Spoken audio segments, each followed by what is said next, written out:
எப்படா ராதிகா கர்ப்பமாக இருக்க விஷயம் வீட்டில் தெரியும்னு எதிர்பார்த்தோம்.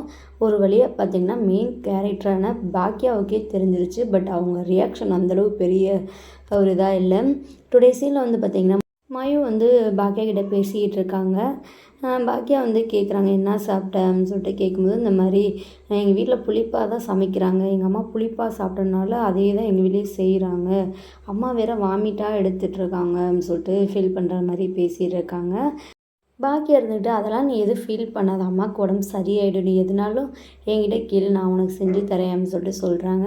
அதுக்கு பட் அம்மா இப்படி இருக்கிறது எனக்கு சந்தோஷந்தான், நான் என் ஃப்ரெண்டுங்க கிட்டலாம் சொல்லிட்டேன் அப்படின்னு சொல்லிட்டு நல்லா வந்து மயு நல்லா சிரிச்சுக்கிட்டே வந்து எல்லா உண்மையும் போட்டு உடைக்கிறதுக்காக போகிறாங்க. அதுக்குள்ளேயும் பார்த்தீங்கன்னா இந்த ராதிகா வந்து தடுத்து மயுவை கூப்பிட்டு போயிடறாங்க.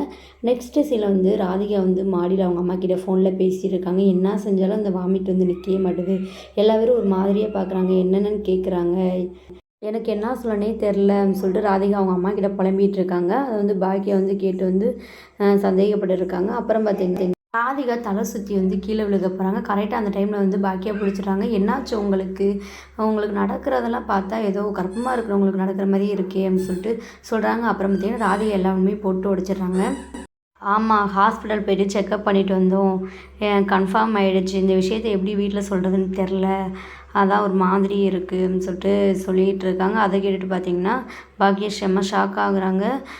ராதிகா கிட்ட இதில் என்ன இருக்குது, நல்ல விஷயம் தானே சொல்லுங்கள் அப்படின்னு சொல்லிட்டு சொன்னாலுமே மனசில் வந்து ரொம்பவே ஃபீல் பண்ணிகிட்டு இருக்காங்க.